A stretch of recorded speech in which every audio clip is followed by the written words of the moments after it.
સુરતના ખજોદ ડમ્પિંગ સાઇટની આગ 24 કલાકે હજુ પણ બેકાબુ છે। 53 દિવસમાં બીજી વખત આ ભીષણ આગ લાગી છે। કોન્ટ્રાક્ટર સીડી ટ્રાન્સપોર્ટ સામે શંકાની સોય અત્યારે લાગી રહી છે। 214 કરોડના કોન્ટ્રાક્ટ છતાં પણ કચરા પ્રોસેસિંગમાં બેદરકારીનો દાવો કરાઈ રહ્યો છે। 3 વર્ષમાં 30 લાખને બદલે માત્ર 14 લાખ ટન કચરો પ્રોસેસ થયો। બીજા દિવસે પણ ડમ્પિંગ સાઇટ પર આગની જ્વાળાઓ જોવા મળે છે। 10 ફાયર ફાઇટર્સ દ્વારા આગને બુઝાવવાની કામગીરી કરવામાં આવી રહી છે। આગ પર કાબુ મેળવતા હજુ 2 દિવસ લાગી શકે છે।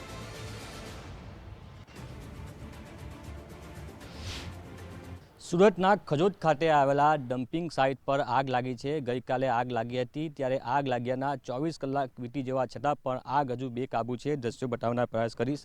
જે પ્રમાણે આગ લાગી હતી જેને કારણે 10થી વધુ ફાયર ફાઇટરો ઘટના સ્થળે પહોંચ્યા હતા। ત્યારે હાલ આગ ઉપર જે કાબુ મેળવવાના પ્રયાસો છે તે કરવામાં આવી રહ્યા છે। દ્રશ્યો આપ જોઈ શકો છો, જે પ્રમાણે ફાયર જવાનો દ્વારા પાણીનો સતત છંટકાવ કરી આગ ઉપર કાબુ મેળવવાના પ્રયાસો છે તે કરવામાં આવી રહ્યા છે। 6 જેટલા જેસીબીની પણ મદદ લેવામાં આવી રહી છે। જે કચરો છે એ કચરો જે છે તે આગ લાગી છે ત્યારે આ કચરાને પણ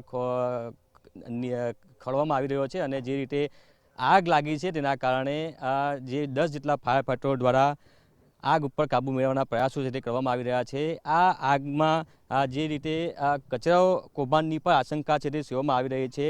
53 દિવસમાં બીજી વખત આ આગની ઘટના બનવા પામી છે, ત્યારે કોન્ટ્રાક્ટર ઉપર પણ ક્યાંક ને ક્યાંક સવાલો છે તે થઈ રહ્યા છે।